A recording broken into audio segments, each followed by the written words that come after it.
fire sign, Aries, Leo, and Sagittarius. Kumusta po kayo guys? Okay, so fire sign, maraming salamat po sa walang sawang pagsubaybay sa ating mga reading. And kung kayo ay bago pa lang sa ating channel, mag-subscribe na po kayo guys. And i-click mo na rin yung ating notification bell para lagi kang updated sa ating mga bagong upload. So tingnan natin fire sign, ano bang inyong gabay? Fire sign, Aries, Leo, and Sagittarius. Gabay po ni fire sign.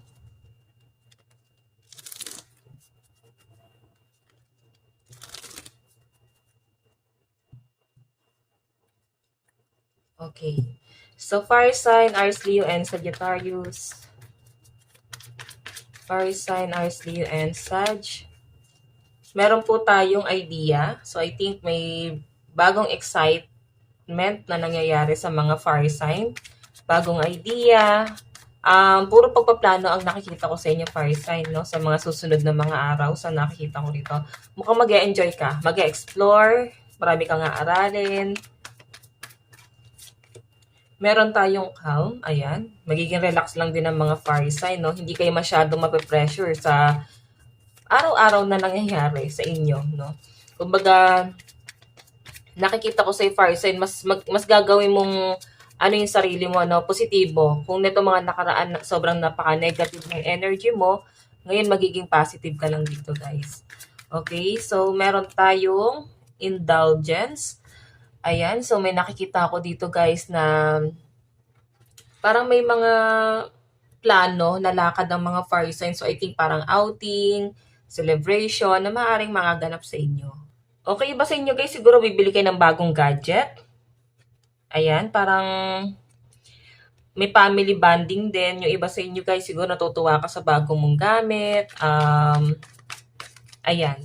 Puro ano naman to guys, pag-enjoy yung ginagawa nyo. Then, meron ka mga binibili dito na para bang sinasabi mo siguro, deserve mo to, deserve mo to. Yes, deserve naman natin yan guys. Lalo na kung hindi naman natin nabibili yung gusto natin. So, sobrang kalmado. So, ayan nga, fire sign, sa mga, expect mo na, no, sa mga susunod na araw, may lalakarin daw kayo dito. Ayan, may mga banding kasama yung mga friends. Okay, so fire sign, ang lucky number mo is 41, 14, and 47. So, 444. Like ka nakakita ng number 444. Tignan natin guys. Okay. Ano po itong idea na papasok kay fire sign ngayon? Ano itong mga bagong idea na to, Spirit Guide? Ano itong mga bagong idea na to, Spirit Guide?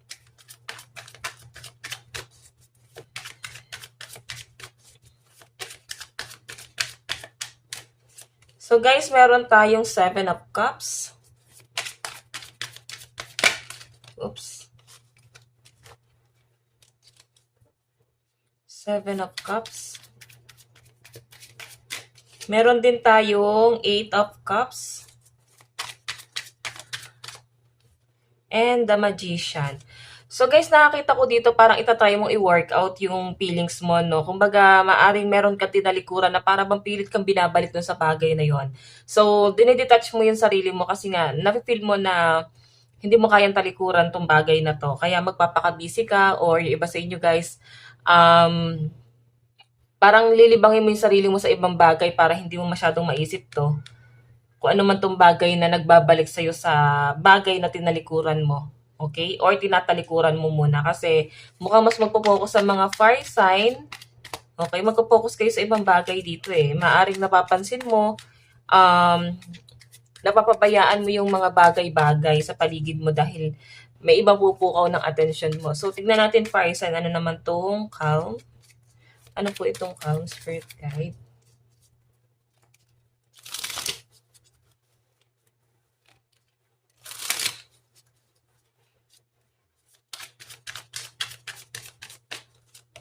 So guys, meron tayong 7 of Cups. Meron tayong 8 of Swords. Meron tayong the High Priestess. Okay. So guys, sa pinapakita sa akin nga ng energy mo ngayon, malakas yung pakiramdam mo dito. Nakikiramdam ka sa isang bagay na tinitignan mo eh kung Yung feelings mo ay ganun pa rin ba, o na-overcome mo na ba yung isang bagay, or baka hindi pa? Okay, masakit pa rin para sa'yo. Yun yung nakikita ko, guys. So, Seven of Cups, meron kang tinatry sa sarili mo na mawala sa emosyon mo. So, hindi mo kaya na maging kalmado. So, may nararamdaman ka dito na parang masakit pa rin sa'yo yung mga nangyari. Pero pinipilit mo, Fire sign, na wag isipin yung mga nangyari or mga nagaganap. Okay? Kaya siguro may pag-iwas kang ginagawa dito. High Priestess, nakikiramdam ang mga fire sign dito. Okay? Tignan natin ano ba tong indulgence. Ano po itong indulgence?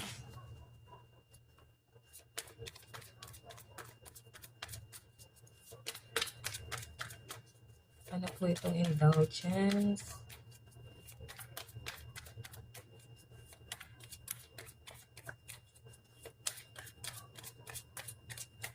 So guys, meron tayong ace.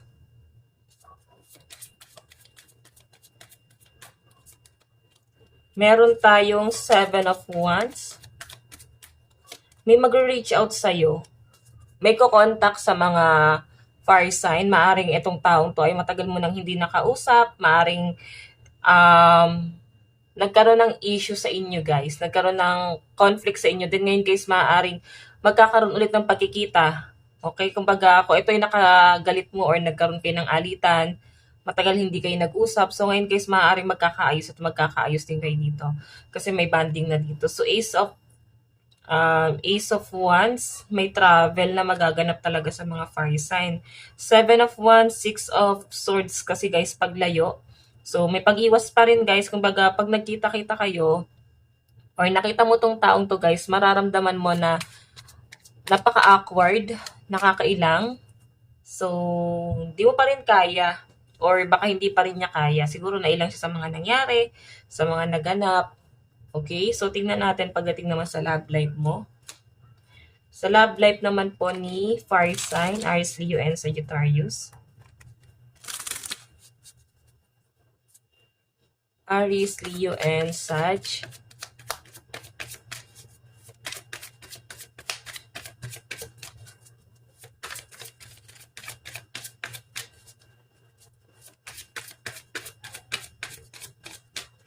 So guys, meron tayong Ace of Cups.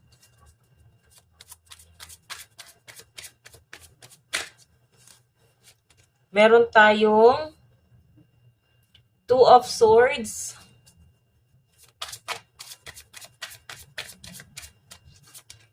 Meron tayong King of Swords. Okay, meron tayong Five of Cups. So, alam nyo, guys, meron dito na mukhang hindi makapag-decide. I think ikaw to na naguguluhan ngayon. Okay, naguguluhan ka kung aalis ka na ba. Maaring meron dalawang tao na gumugulo sa isip ng mga fire sign kasi dalawang swords yung hawak mo dito. And I think pareha sila na meron kang emosyon or yung isa may nabe-benefits ka. So, kung makita mo King of Swords, meron dito, guys, isang tao, kung ikaw nati-disappoint or kung ikaw nalulungkot, naguguluhan ka sa pagpili ng dalawang tao, meron dito, guys, yung isa, medyo nagmamatigas sa'yo, no? Okay, nagmamatigas siya, nakikipagpataasan siya ng pride sa'yo, pero mararamdaman mo and makikita mo na parang ini-stalk ka pa rin ng taong to, guys. Okay, so meron tayong Five of Cups, meron naman dito yung isang tao na nanghihinayang naman sa'yo, fire sign. Okay, pinanghihinayangan kanya ngayon. Tignan natin love advice, fire sign, Aries, Leo, and Sagittarius. Love advice. Sign. Watch out for sign leading you to true love. So, ayan, parang sinasabi dito, guys, manghingi ka ng sign para dyan sa taong yan, guys, no? Manghingi ka ng sign kung siya ba yung para sa'yo or baka may iba pa para sa'yo. Okay, para hindi ka na rin fire sign, alam mo yan, nag-aaksaya ng panahon dyan sa bagay na yan. So, tignan natin, ano naman ang inyong advice bago tayo mag-proceed sa message ng person mo sa'yo. So, guys, meron tayong leave the past behind. So, meron kang pilit na tinatalikuran or iniiwan sa nakaraan, guys.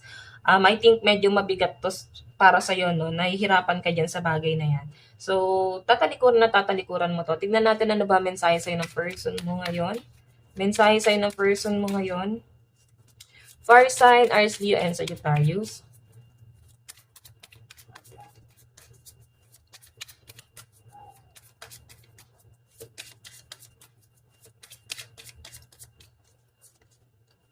Finding out that truth crush me. So, siguro meron siya guys, inaalam pa rin sa'yo. Yun nga, parang ini-stalk or pwedeng pinapakiramdaman ka niya kung yung feelings mo ay ganun pa rin. Okay, so may mga bagay siya guys tinatago dito, tong person na to. You and I were too young. So, siguro sinasabi niya to na masyado pang maaga para magmadali dito sa connection na to. Masyado pang maaga. Masyado pang maaga kung, alam mo yun, kung magkakaroon na agad ng higher commitment sa inyong dalawa. Parang gusto niya guys, mag-explore muna kayong dalawa. Okay, tingnan pa natin.